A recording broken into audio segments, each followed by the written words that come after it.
Dr. Martin E. Marty is the Fairfax M. Cone Distinguished Service Professor Emeritus of the History of Modern Christianity at the University of Chicago. Marty has authored more than 40 books and was a longtime editor of one of my favorite publications, The Christian Century. I don't bring up Martin Marty to espouse his credentials, but I bring him up because as I was leaving for college in 1989, I found one of Marty's books on my father's table. The book was called A Cry of Absence, Reflection for the Winter of the Heart. My dad was reading it. Just 4 months earlier, my mother had died, and my dad was still grieving her absence. You see, the book was Marty's own reflections on his wife's passing in the early 1980s. In the book, Marty describes a wintry spirituality. The times in our lives when our spirituality is marked by suffering, and when we are trying to talk to God, but no matter what we do, we can't seem to get a connection at all. No way of knowing at all if God cares one bit for what we're going through, and no way to get answers to the questions that we are shouting at the sky. I guess it takes me aback a little that Martin Marty, this very distinguished and very smart Christian thinker, had trouble accessing God. It takes me aback a little that my father had felt the same. But I suppose it's common enough. I mean, John of the Cross had his dark night of the soul. Teresa of Avila had her mysterious longing, and even Mother Teresa of Calcutta recalls in her diary of longing but failing to find God at times. It's a good thing, I guess, to hear that even the likes of John of the Cross and Teresa of Calcutta, even Martin Marty, my own father, feel that God is silent and inaccessible at times. I guess I shouldn't be surprised then if I run into the same problem every now and again. We should all bet that there will be times in our own lives when we cannot seem to hear the voice of God and cannot seem to find any evidence of God all around us, when we can't see God at all, when we have our own wintry spirituality. We turn again this morning to our friend Job, who in the middle of a hot and dry Mesopotamia seemed to be having his own wintry spirituality. Job was suffering, and he just couldn't get hold of God. God wasn't answering. No matter what Job did, no matter how hard Job tried, God wasn't there. Last week we heard about Job's suffering, attacked on all sides by every imaginable sort of trouble. Job has now lasted for 23 chapters with painful illness and mind-numbing grief. And to add to his distress, he is surrounded by friends that have become, they've become less than helpful. They're offering their own variety of views on why Job is in the situation that he's in. If you remember, they started out good enough, staying quiet, but they quickly turned from simple loving presence to distressing prattling. Opinion after opinion after opinion of what Job's sin must have been. So we come into the story this morning during a loud lament. Job is sick and tired of listening to his friends. And he feels with certainty that if only he could express himself to God, God would address his situation. But God is nowhere to be found. Silent as an abandoned house, painfully and retchingly silent. In fact, God won't respond until chapter 37. That's 37 chapters without God's comfort and voice. The Gospel of Matthew is only 28 chapters long. 37 chapters of pain and angst and searching for God, and God is silent. It's not that Job is confused about what he thinks of the situation either. Indeed, here in chapter 23, Job plainly lays out his case.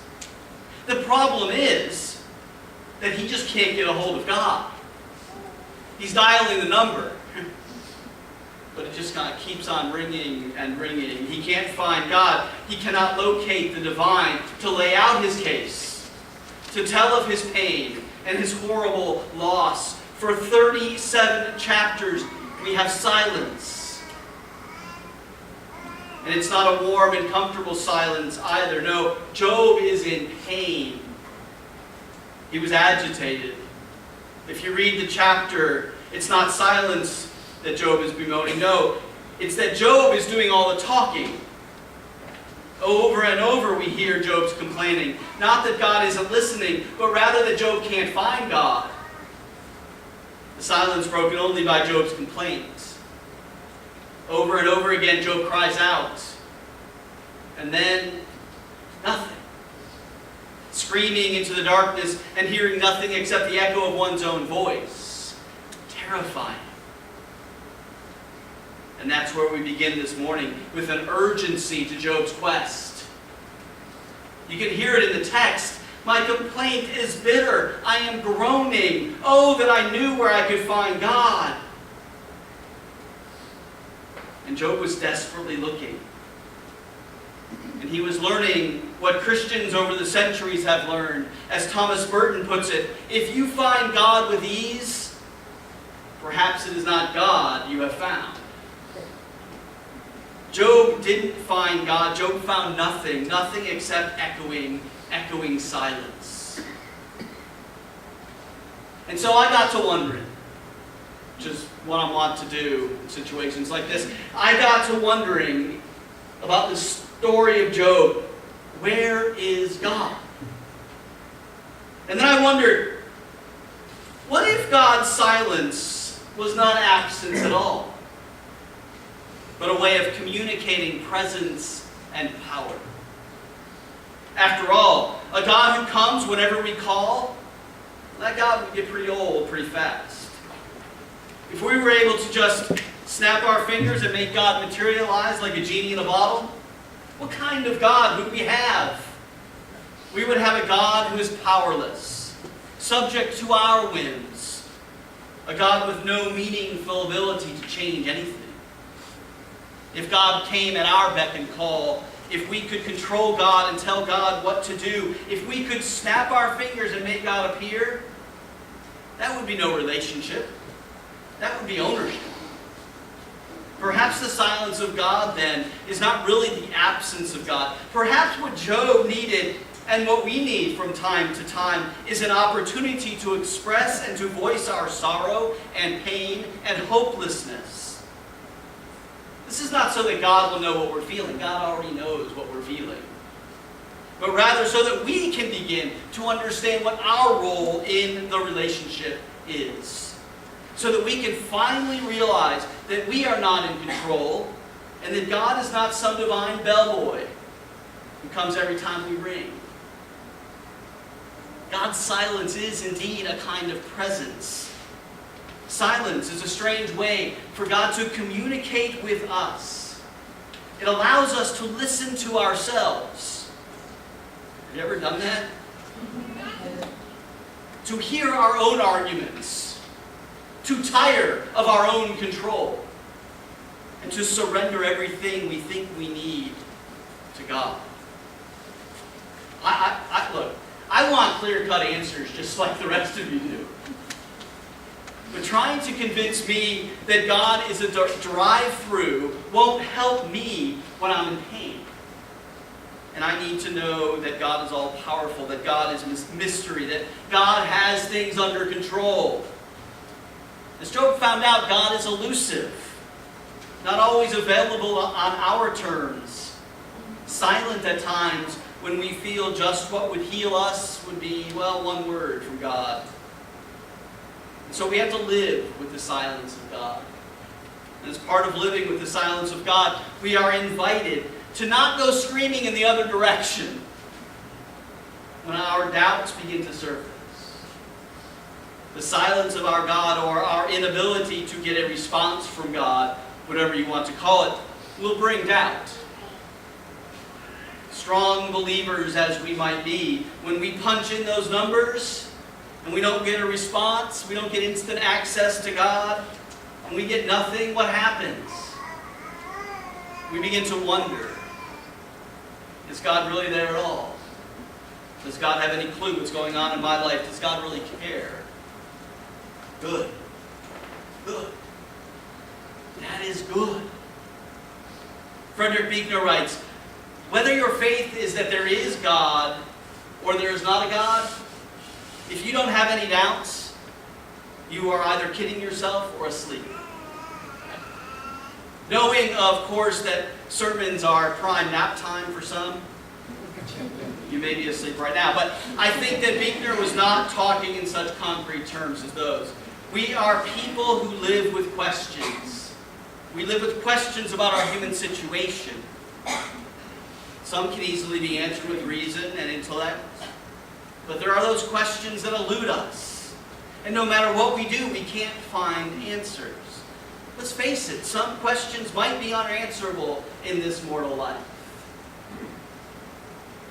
God's silence, what might seem like God's absence in times of suffering, might cause us to ask hard questions. You might begin to doubt. And if that happens to you, take heart. You and me, like Job, should be comforted by the fact that asking questions, having doubts, is not for the faint of heart. In fact, I think that our questions are indeed statements of faith. By shouting our questions to the sky like Job, even when we don't hear a clear answer, I mean, what greater faith can there be? What we are doing is acknowledging our interaction with God. When we ask God questions, we are acknowledging that there might be someone out there to hear us. We might not be 100% absolutely, positively sure, but we are willing to take the chance to bet our lives on it. In fact, when we ask, we are saying, in effect, I believe in you, God, enough to trust that you will indulge my questioning. I believe enough to shout at the sky and to know that even if all I hear back is the echoing of my own voice, you love me. I believe even when I can't see it, in the power of your goodness. If you often, or frankly, if you ever have waited to hear from God with no luck, then you're in the right place. I mean, this church represents 2,000 years of people who embraced their question and offered them back to God. Over and over again, until the cacophony of voices blends together to form a sure and beautiful confession. I believe, or rather, we believe, that God exists even when God is silent. Take heart, friends. Questioning and doubting are signs of faith. So, how do we go about living with God's silence around us? How do we go about living with hope and expectation of God's answer when we cannot see or hear anything? Well, that's where you come in. It is. That's where you all come in. Each and every one of you. See, Job didn't have a community of people to help him remember that God was there even when he wasn't receiving answers to his questions. All the people around Job, they made him doubt even more. His wife, his family, his friends, none of them believed that God was there at all. His suffering, even in the darkest, most quiet moments of his suffering, Job didn't have any loving voice to surround him and to remind him of God's everlasting love. So when God is silent, when my heart is aching because I cannot hear the word of comfort or direction from God, I have to tell you, I need you. I need your voices. I need all of you to remind me that God's silence doesn't mean God is absent. I need your voices to remind me and to hold me accountable when I begin to buy into that falsehood that God should be available whenever I snap my fingers, whenever I feel that God should show up. That's why I'm at church on Sundays. That's why I suspect you're here too. You need a hopeful group of people around you, don't you? To buoy you in times of God's silence, to carry you through moments of pain and doubt, to surround you with tangible evidence of God's love, even when you're not getting neat, prepackaged answers to the hardest questions of life. The community of faith should be a community of hope, a community of people that gather together to call us to remember over and over again that God is here, that God is loving, and that there is never a time when God has abandoned us. One of the surest and greatest witnesses to this reality is found in what the author of the book of Hebrews calls the great cloud of witnesses. I love that phrase. It's the communion of saints from generations past and generations yet to come, who glory in divine love as witnesses to divine presence. Several men and women will be formally added to that list of the communion of saints through the pronouncement of the Bishop of Rome, Francis. I think there are 6 that were made, or maybe made right now. It's supposed to be 4 o'clock, so it's pretty close. One of them named today is Oscar Romero. Do you know Oscar Romero? Oscar Romero was the Archbishop of San Salvador in El Salvador. It made so in 1977. In the midst of a brutal, murderous regime, the people of El Salvador had been struggling to find justice. They struggling to find peace. They struggled to find God. Freedom disappeared for most. Night came, as they say. God appeared to be absent. But into this story stepped Romero, who reminded the people of El Salvador, especially the poor and the marginalized and the oppressed, of God's infinite goodness and power and presence. Romero was known to have prayed longingly from Psalm 22. My God, why have you forsaken me, and are so far from my cry and from the words of my distress? Romero reminded the people of El Salvador that God was indeed with them. For Romero, sharing the suffering reminded him that God is never truly absent. And for Romero's witness, he gave his life. But God's silence is not God's absence.